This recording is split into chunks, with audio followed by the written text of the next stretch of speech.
Hello साथियों, मैं भूपेंद्र एक बार फिर से आप सभी का आपके अपने YouTube channel BS level education में स्वागत करता हूं। तो साथियों, आज हम इस वीडियो में जानेंगे हिंदी वर्णमाला व्यंजन के बारे में। पार्ट 1 हमने पहले पढ़ लिया है, अब पार्ट 2 के बारे में जानते हैं। यह class UP police SSC GD के लिए इम्पोर्टेंट होने वाली है। अब देखते हैं हम उच्चारण स्थान के आधार पर व्यंजन। तो सब समझेंगे उच्चारण स्थान पर व्यंजन कौन कौन से हैं। तो कंठ से क ख ग घ ङ यानी कि क वर्ग में आते हैं, वो कंठ से बोले जाते हैं। अब देखते हैं तालु से च छ ज झ य यानी च वर्ग वाले किससे बोले जाते हैं, तालु से बोले जाते हैं। अब देखते हैं मूर्धन्य ट ठ ड ढ अड़ा, ये आते हैं ट वर्ग में। तो जो ट वर्ग में आते हैं वो मूर्धन्य से बोले जाते हैं। आगे देखते हैं दंत त थ द ध न, ये त वर्ग में आते हैं, ये दंत से बोले जाते हैं। अब देखते हैं ओष्ठ प फ ब भ म यानी जो प वर्ग में आते हैं वो ओठ से बोले जाते हैं। अब देखते हैं जो च वर्ग है उसे कुछ विद्वान क्या मानते हैं, स्पर्श संघर्षी व्यंजन भी कहते हैं। इसे क्या कहते हैं, स्पर्श संघर्षी व्यंजन भी कहते हैं।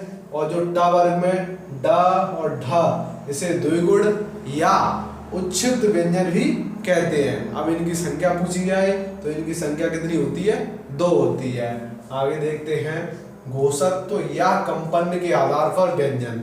तो इनकी संख्या कितनी है, 2 है। कौन कौन से हैं, एक है तुम्हारा सघोष और दूसरा है अघोष। और जो सघोष है उसे घोष भी कहते हैं। अब देखते हैं इसकी परिभाषा क्या है।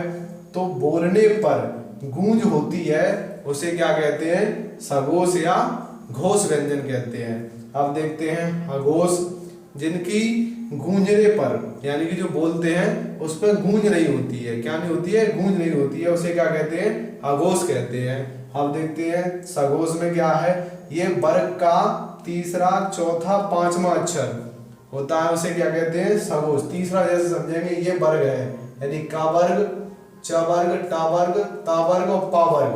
तो इसमें जो तीसरा है ना ये, और चौथा ये वाला और पांचवा ये अक्षर है, ये क्या कहलाएंगे, सघोष या घोष वर्ण कहलाएंगे।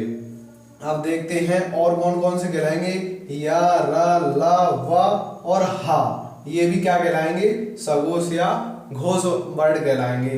अब देखते हैं अघोष में, तो ये क्या है, वर्ग का पहला और दूसरा अक्षर होता है, यानी कि ये का और खा, ये वाले का ख च छ ट ढा ता धा पा फा, ये वाले जो दोनों आगे वाले हैं वो क्या कहलाएंगे, अघोष व्यंजन कहलाएंगे। अब अघोष व्यंजन और कौन कौन से होते हैं, तो श, पेट चीरा सा और हा, ये तीनों सा क्या कहलाते हैं, अघोष व्यंजन कहलाते हैं।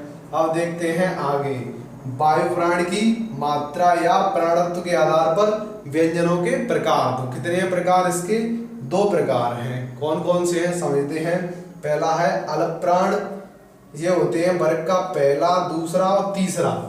और या र ल व, अगर ये आपको दिखाई देंगे तो ये क्या कहलाएंगे, अल्प प्राण कहलाएंगे। अब देखते हैं दूसरा महाप्राण। महाप्राण क्या है, वर्ग का दूसरा और चौथा जो अक्षर है वो क्या कहलाएगा, महाप्राण कहलाएगा। और तीनों सा और हा, ये वाला तुम्हारा सीटी वाला सा है, ये सड़क वाला ये, और ये पेट चीरा है, ये तीनों सा क्या और हा, ये मिलके क्या कहलाएंगे, महाप्राण कहलाएंगे। अब आगे देखते हैं कुछ इंपोर्टेंट तथ्य है, उन्हें देखते हैं। अनुनासिक व्यंजन, तो अनुनासिक व्यंजन किसे कहते हैं, वर्ग का पंचमा अक्षर। पंचमा अक्षर ये देखो इधर, ये है वर्ग, इनका जो पांचवा अक्षर ये आपको दिखाई दे रहा होगा, ये वर्ग का पंचमा अक्षर है, तो यही क्या कहलाता है, अनुनासिक व्यंजन कहलाता है। जैसे यहाँ लिखे हैं ड, या, ड, ना और मा, ये क्या कहलाएंगे, अनुनासिक कहलाएंगे। अब देखते हैं संयुक्ताक्षर, यानी संयुक्त अक्षर व्यंजन कौन से हैं, वो हैं, इनकी संख्या होती है 4।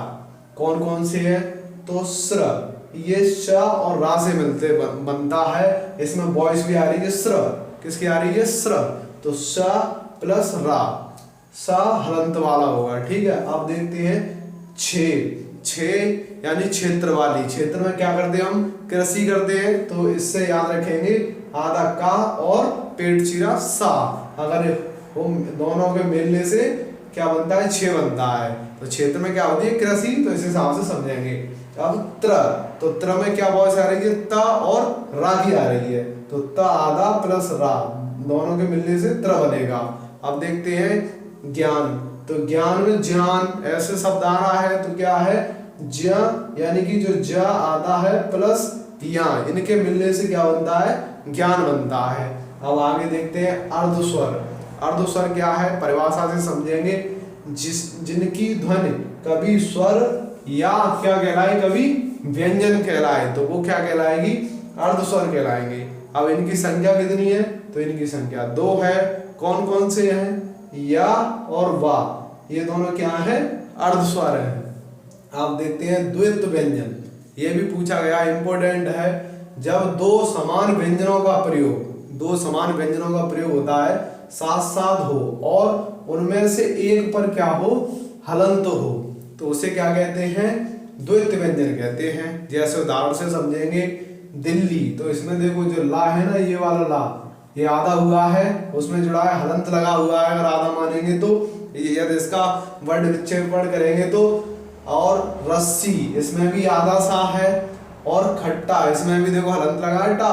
तो इस प्रकार के जो द्वित्व व्यंजन कहलाते हैं, क्या कहलाते हैं, द्वित्व व्यंजन कहलाते हैं। अब देखते हैं वत्स व्यंजन। वत्स व्यंजन बहुत इंपॉर्टेंट है। तो दांत प्लस मसूड़ों से बोले जाते हैं। किससे बोले जाते हैं, दांत से और मसूड़े से बोले जाते हैं। कौन कौन से एग्जाम्पल से समझते हैं, सरल, देखो वत्स, सरल, तो तीनों अक्षर क्या कहलाएंगे, वत्स व्यंजन कहलाएंगे। अब देखते हैं आगे दंतोष्ठ। तो दंत और ओष्ठ, तो व और फा, ट्रिक से याद रखेंगे। बर्फ किसे खाते हैं, दांत से खाते हैं और ओठों से खाते हैं, तो ये है दंतोष्ठ। अब आगे देखते हैं स्वर यंत्रीय या काकल्य व्यंजन। ये इसे कौन सा है, ये हा, काकल्य, काका जब बुलाते हैं तो हा हा हा, हकलाते हैं कभी तो हा हा करके काकल्य व्यंजन बनेगा। तो कंठ से भी बोला जाता है, हा किससे बोला जाता है, कंठ से भी बोला जाता है। अब देखते हैं लुंठित व्यंजन। तो लुंठित व्यंजन समझेंगे, जीभ प्लस तालु से लुढ़ककर बनते हैं। जीभ ये हमारी, और अंदर जो तालु छोटा सा, उसमें जो लुढ़काव होता है, उसी से जो बनता है वो क्या बनता है, लुंठित व्यंजन होता है। कौन सा है, र, एक बार बोल के देखो, र, तो जीभ से बोलता है और तालु हमारा क्या कर रहा है, घर्षण सा कर रहा है, लुढ़क सा रहा है, तो उसे क्या कहते हैं, लुंठित व्यंजन कहते हैं। अब देखते हैं आगे पार्श्विक व्यंजन। तो इसे समझेंगे, तो हवा जीभ के बगल से निकलती है, क्या है, पार्श्विक व्यंजन। जीभ के बगल से जो हवा निकलेगी ना, उसे क्या कहेंगे, पार्श्विक व्यंजन कहेंगे। जैसे क्या है, ला, जब आप बोलेंगे तो ला, जीभ के बगल से क्या निकल जाएगी, हवा।